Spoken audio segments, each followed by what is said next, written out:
Indiana National Guard's Caisson Platoon renders final honors in one of the oldest and most evocative military traditions. The service includes a caisson, a type of wooden wagon that once carried ammunition carrying the casket of the deceased soldier.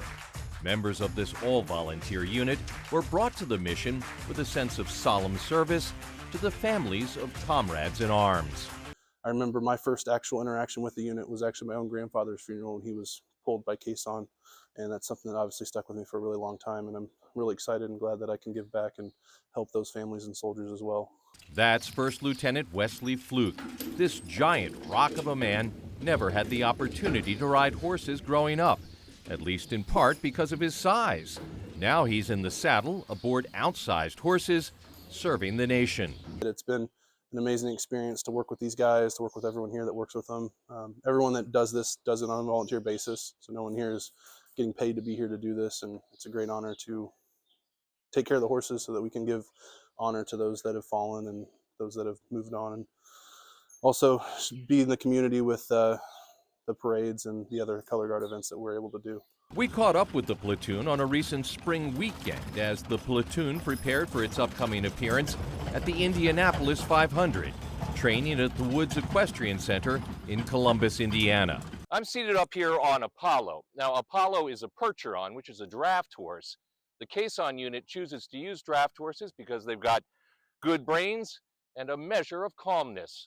The big steeds are popular here at the Woods, where staffers ride and care for them. For how big they are, they don't know how big they are. I always say that these horses think they're the size of our mini ponies, and our mini ponies think they're the size of these horses. So they're very gentle.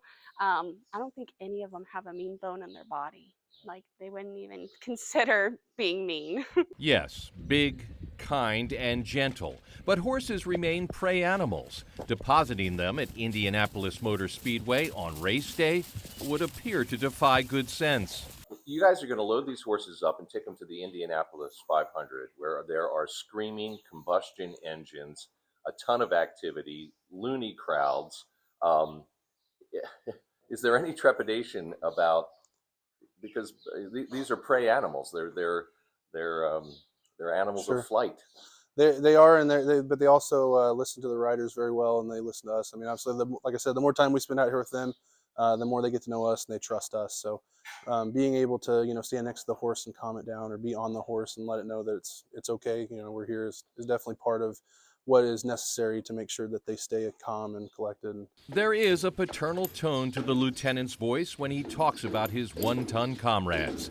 These soldiers all share that sentiment. Simply put, they love serving with these giant beasts of burden.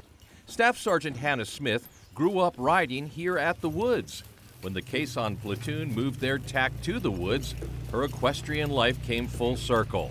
When I spoke with her, Memorial Day was still weeks away, yet she was thinking of the heroes who live on in her freedom. It's a good time to just kind of step back and, be grateful for the opportunity we have to serve, and the people who have come before us to serve.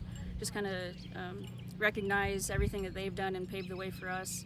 And obviously it's really humbling to see all the gratitude from civilians as well. So it's a humbling holiday. It's a great holiday for us to be able to honor other service members as well. These soldiers are seemingly finding themselves by losing themselves in the service to others.